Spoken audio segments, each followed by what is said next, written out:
Hello, everyone, and welcome to Nails and Beauty Talk. I am your host, Asia the Bird. Today, I have a very special guest with us today. She is a makeup artist. Please welcome Coco. Hello, Coco, and welcome. Welcome, beautiful. Thank you very much. Yeah, thank you. Thank you so much. I want to go ahead and really ask by asking, where are you originally from, and tell us about your upbringing. So I am born and bred Leicester girl, but my background is my dad's Caribbean, full black, and then my mum's white. So that originally I'm from just UK. I'd love to be from Caribbean. I moved here, trust me, I would. Mm-hmm. Now, what was like your school experience like as far as primary school, college, things like that? Not good. I was bullied really bad. Really Mm. bad. Everywhere I went, really. Within foster care, because I was in foster care, and within school, and then down the village, as I'd call it, I was quite bullied. But I disabled as well as being this colour, being put into a very white dominant area. So Right. it wasn't good. I want to go ahead and talk about as far as hobbies now. In terms of hobbies, like, did you have any hobbies prior to getting into makeup? I used to play the piano when I was younger. I've been in choirs in churches and things like that, and then really bike riding. I got a little bit into bike riding as a fitness because it's an all over body, and swimming, just little bits like that. Nothing major as good Mm, as this went, but yeah. mm. Yeah. I did like track for 1 year during high school. That's good, you know. No, that's good because running isn't my not one of mine. Yeah. And the thing about like with running and stuff is like, it's a lot of endurance. You gotta have a lot of endurance as far as like running, sprinting long distance and things like that, you know. Physical, really physical. Yeah, absolutely, most definitely. So I want to go ahead and really talk about as far as role models. Who did you consider to be like your role models growing up, famous or non-famous? Non-famous would be my art teacher, which probably does kind of go into what I do. And his name was Mr. Litchfield, but I don't know, he just believed in me and he just had a lot of patience for me. Famous, you're not going to believe this, but it was Madonna. Hmm. I just liked her because she was unique and different and nobody else liked her because of that. Mm-hmm. Do you get what I mean? Like she was a Yeah. real problem. Like this, no, you're not watching her. She's a bad influence. I would be like, what? She's just unique. But yeah, that's Mm-hmm. the famous one. Growing And up. and that's interesting because like when people have a unique way of expressing themselves, like that's something that you gravitate towards more. Like when I got into art, one of my inspirations was like my going to art class and my art teacher teaching us different things like abstract art or doing watercolors or pastels, Love that. things of that nature. And so that's what got me into art. So Just my inspirations was like Van Gogh or like Rembrandt. Like these are like painters, especially Leonardo da Vinci. oh my god, um for you real. know these are like amazing painters that were ahead of their time and they had their own unique way of expressing themselves. So Yeah, it's really, really cool of where you get inspired by. yeah. It's mad, isn't it? Art stayed with me though. And it has obviously with you. Yeah, absolutely, most definitely. So how did your passion for makeup start? So I've had over 24 operations. I got burnt as a baby. I'll just quickly go through it. And so I've had over 24 operations. I lost my leg at 13, but I had an operation as I was with my husband, and it kind of put me.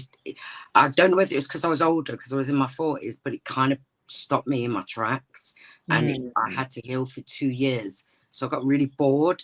So I started watching a lot of like makeup. There was loads of makeup pages on Facebook at that time.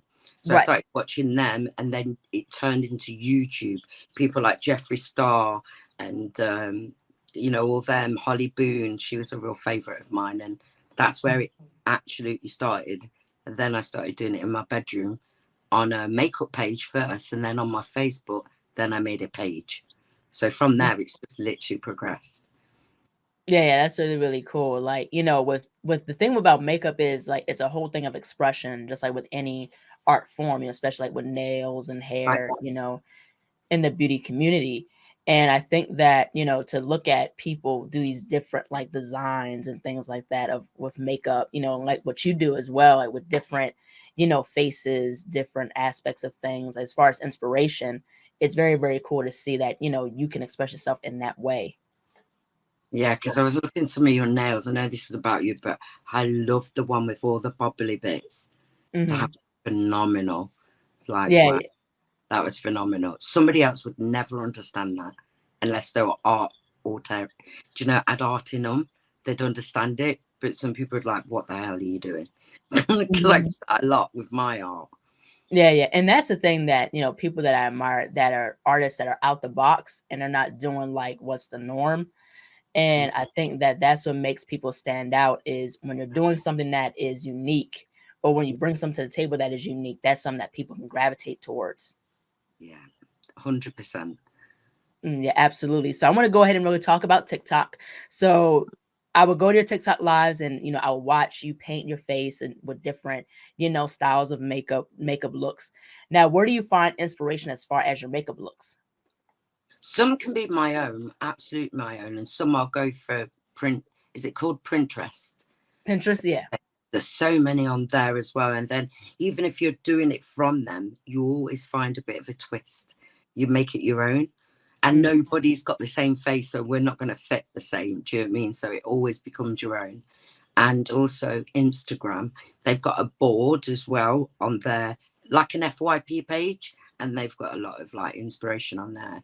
And just general makeup artists that I've seen floating around, though I am a bit of a loner. I have done this journey on my own. I've not collaborated or done a lot of, I've been a Right. very loner on Mhm. my.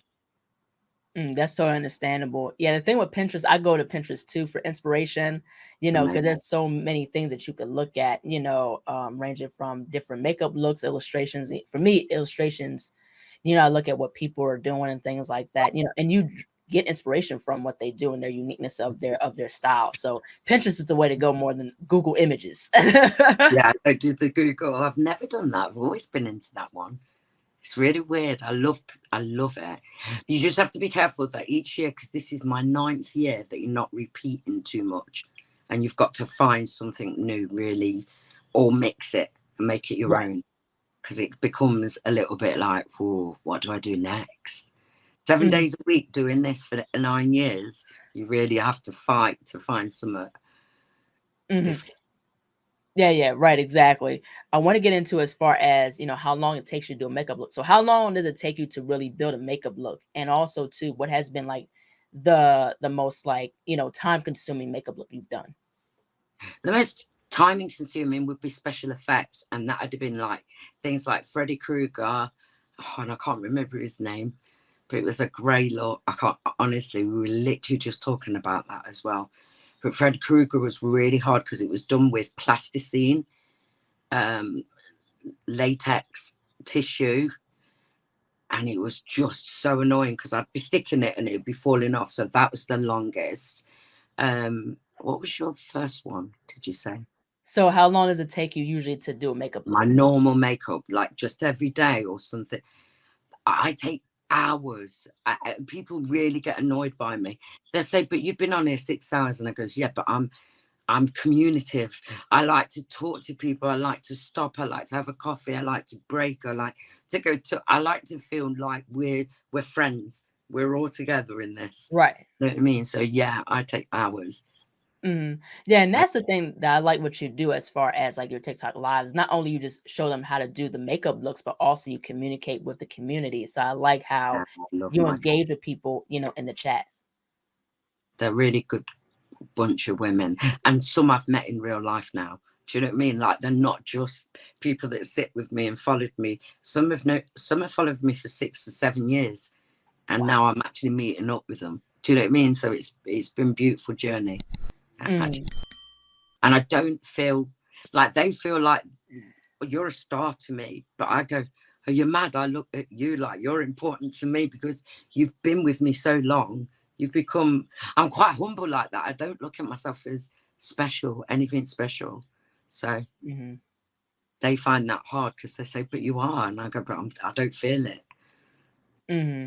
it kind of makes me uncomfortable, that does, you know. Yeah, Yeah, yeah, because I can really relate to that because, like, you know, sometimes I feel like, you know, I ain't nobody. I'm just here just doing what I do. You know what I mean? Mhm. But the thing is that, you know, it goes to show like you never know who you inspire. You never Exactly. know whose lives you touch. And that's the That's thing. true. You know, when I look at like certain people, like, you know, say for instance, Michael Jackson, like, you know, he was the greatest entertainer to ever live, For you know, real. and he touched like millions of people Millions. to get into dancing and entertainment or to get into singing or just to be uniquely themselves. So you just don't know who you'll inspire. That's true, you know. It's mad how it like encouraged people like to get up and do things. Like they say, you'd actually give me that energy because I Yeah, always say to people, this isn't just makeup, you know. I'm an actual full collaboration of show. I've got music going on. I'm vibing. I'm right. makeup. I'm talking. I don't just sit there and do makeup. I'm a whole Mhm. package in a way. So I think it uplifted a lot of people when they was feeling very low. Mhm. Yeah, yeah, absolutely. So I want to also get into in regards to your favorite makeup artist. If you had a top three list of your favorite makeup artists, who would they be and why? I like Jeffree Star for his honesty, and I know there's a lot of controversialness around it, but I don't really take a lot personal, and I've got done really bad for that. Like, how could you like him? And I says it's because he's so honest. I think he's so blunt. I think I like that. Do you know what you see is what you get? I like that human type of touch with people, and you do get that with him. And I love Holly Boone. I just thought she was amazing, and she too is that controversial. But I think within this industry, when you get to a certain level, they will find anything about you and pull you down anyway. So it's just one of them things as you get know or noticed, I think. But I just like people for what they do, how they show things, because I like reviewing. So I'm a bit like that as well. I like to review things. I like to. But Holly Boone was just a very normal makeup person. This is the other stuff I just wanted to do. It's just what I want. I want to capture my audience. I don't want to be boring and do the same thing every day. I want to do Right. something different to keep them captured. Like, yeah, I like that. Yeah, yeah, absolutely. Now, what are like some like your favorite makeup brands to use as far as your makeup? Right. So there's Doll Beauty, there's P. Louise, there's I really love Natasha Denone, Scott Barnes. She's an incredible makeup artist. I like real makeup artists to be fair, and Scott Barnes is to me a real makeup artist. And even in his packaging, you can tell because it's very simple, but it does the job.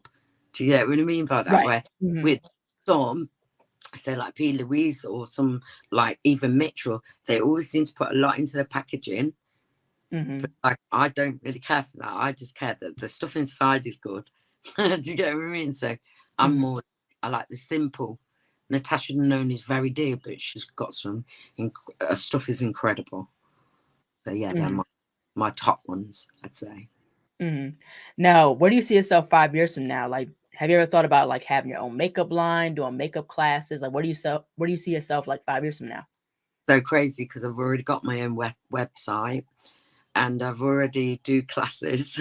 So Mm, everything like that. But in 5 years, I'm changing the whole game. I want to go into aesthetics and go and have do a 2 year course or however long it takes, and then get my shop and go from there because I've been doing this live streaming now and vlogging as well because I vlog a lot of my life for nearly 8 or 9 years, and I just want to change and I want to get away from the limelight a bit. Does that make any sense? yeah, yeah, that makes sense. Yeah, Yeah. yeah, yeah, yeah. That's totally understandable.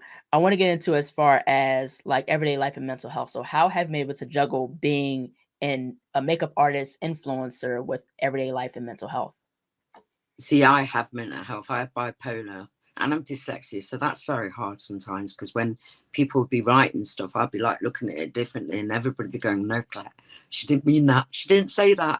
And I go, oh, I'm so sorry. Like, and that has been a struggle. But the thing is, there's so many other people in my situation that again makes you become realistic and like, oh my God, I'm so glad you said that.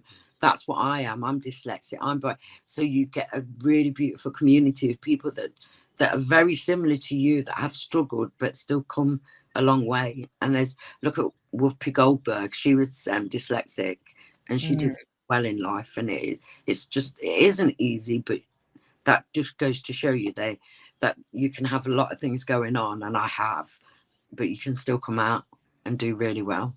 So that's how I deal with more of them. I feel the mental health with going live, meeting new people. When it's a good day, you get trolls, but when it's a good day, it has helped my mental health. It's kept me going.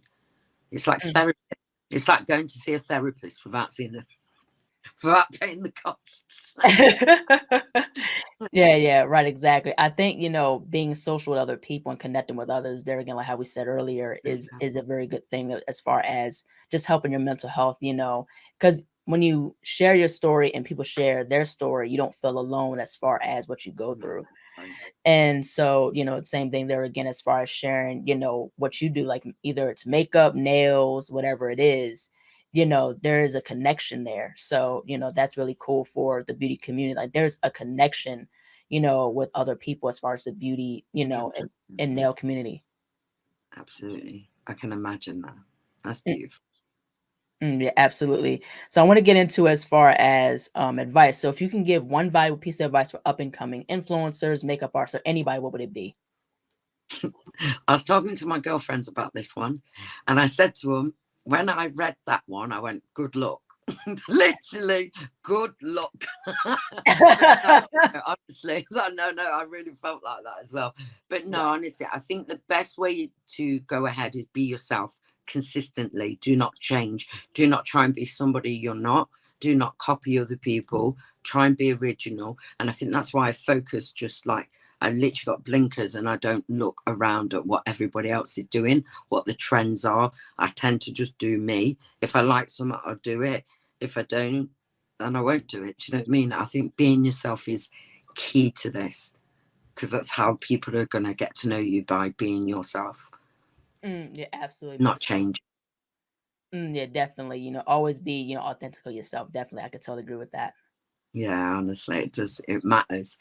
I feel comfortable with you because you make me feel comfortable. Do you get what I mean? And I just think if you was on edge, I'd be on edge. So I always think if we relax, then they're going to relax, and I don't think it goes like that. Honestly, so that was one of my worries, is being nervous for the I feel really relaxed. That's good. That's good. So you got a nice aura. Yeah. Thank you so much. Thank you. Last but not least, where can people find you on social media, and how can people support you and your content? My TikTok is my big boy. We've had to have a couple because people like to get you narnered. But main is Colette Bailey. And I don't do the Facebook anymore. I used to do Facebook, and Instagram is the Coco_Bailey_Ray. That's my place to support. And my website is a beautiful way of supporting a small business. So I think that's important. A lot of these that do well, like Mitchell, P. Louise, they're doing so well. But these little people trying to make that. Do you know what I mean? So that would be really nice to support small businesses. Yeah. Can you talk about a little bit about the classes you offer as far as makeup classes? Yeah, I do 1-to-1, which is like where we're sitting like we are together, and we go through it literally bit by bit, really close up as well, so that they can see exactly what you're doing. And so many women have done so well doing that. And I think that 1-to-1, people need that sometimes, not so good in groups. Yeah, that's really good. And then we do master classes where there's like 6 of us, and we'll be doing them together as well. But that is so good because there's that voice of encouragement to each and every one of us. So that's a nice one as well. I do love what I do, but I am ready for change. I'm at that stage. Yeah, absolutely. Well, thank you so much, Coco, for jumping onto the show. I love your makeup looks. I love watching you live, and I love how I love that you engage with people and things of that nature. So this is a very fun conversation. I really enjoyed myself. Thank you so much. Take care. Yeah, thank you. Bye-bye. Hello, everybody. Thank you all so much for watching. Please like, comment, share, and subscribe to the channel. Be sure to click the bell for notifications. Also, follow me on my social media platforms and visit my website, ASIATHABIRD.com, and be on the lookout for more interviews to come very soon. Take care, stay healthy, and stay beautiful. Bye-bye.